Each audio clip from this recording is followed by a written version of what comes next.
ఆంధ్రప్రదేశ్ బొబ్బిలి నియోజకవర్గం ప్రజలకు మరియు అధికారులకు రిపబ్లిక్ డే శుభాకాంక్షలు. మీ బొబ్బిలి శాసనసభ్యుడు బేబీ నాయన. నంద్యాల జిల్లాలో తీవ్ర విషాదం చోటు చేసుకుంది.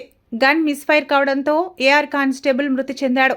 డోన్ జీఆర్పీ పోలీస్ స్టేషన్లో విధులు నిర్వహిస్తున్న పెద్దయ్య అనే కానిస్టేబుల్ తెల్లవారుజామున 3:30 గంటలకు గన్ సరెండర్ చేసే సమయంలో ప్రమాదవశాత్తు గన్ ఫైర్ అయి మృతి చెందారని గుంతకల్లు డీఎస్పీ శ్రీనివాస్ ఆచారి తెలిపారు. ప్రభుత్వం నుంచి తక్షణ సహాయం కింద కుటుంబానికి ₹1,00,000 అందించామన్నారు.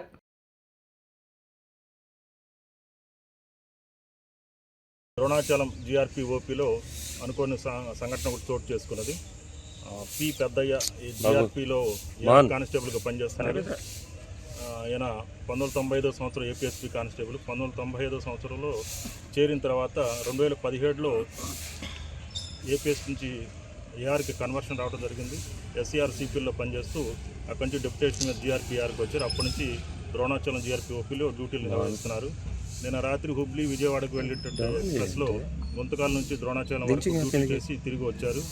ఆ తిరిగి వచ్చే సందర్భంలో ఆయనకి ఇవ్వబడినటువంటి కేటాయించబడినట్టు వెపన్ SM కార్బైన్ SMC దాన్ని తీసుకొని వచ్చి జీఆర్పీఓపీలో లాకప్ రూమ్లో ఉన్నటువంటి స్టోర్ దాంట్లో డిపాజిట్ చేయడం కోసం గాను దాన్ని తీసి ఆయన పెట్టేటువంటి సందర్భంలో పొరపాటున సేఫ్టీ క్యాచ్ నుంచి సింగిల్ అనేటువంటి మోడ్లోకి వెళ్ళటం జరిగింది. ఆల్రెడీ లోడెడ్లో ఉన్నటువంటి వెపన్ కాబట్టి దాంట్లోంచి ఒక రౌండ్ ఫైర్ అవడం జరిగింది. ఆయన యొక్క ఎడమవైపు దోడలోంచి లోపలికి రౌండ్ దూసుకొని వెళ్ళి ఆయన అక్కడక్కడే చనిపోవడం జరిగింది. ఈ సంఘటన అనుకోకుండా జరిగింది. దీని పట్ల ఇతర విషయాలు అంటే ఏమి లేవు. అలాగే వారికి భార్య, 2 కుమార్తెలు, ఒక కుమారుడు ఉన్నారు. వీళ్ళు కూడా వచ్చారు, చూశారు. ఎలాంటి అనుమానం ఇతర విషయాలు కూడా వ్యక్తం చేయలేదు. కాబట్టి అనుకోకుండా జరిగిన దుర్ఘటనగా దీన్ని భావిస్తున్నాము.